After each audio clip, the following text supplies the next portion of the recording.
Pag wala kayong kuryente sa bahay, ito lang ang gagawin nyo. Tingnan nyo hanggang sa dulo. Paano ko yan ginawa?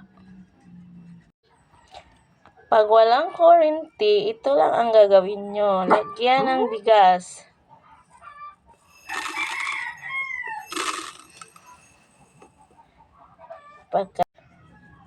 Pagkatapos, lagyan ng tubig.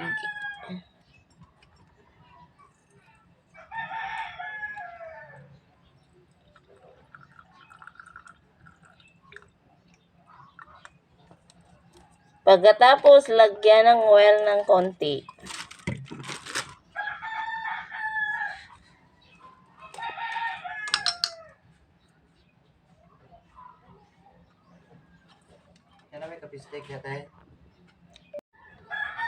Pagkatapos ng oil, lagyan ng cotton buds.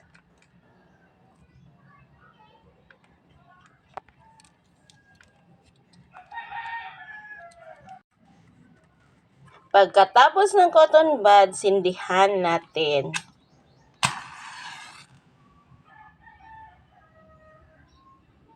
O, diba?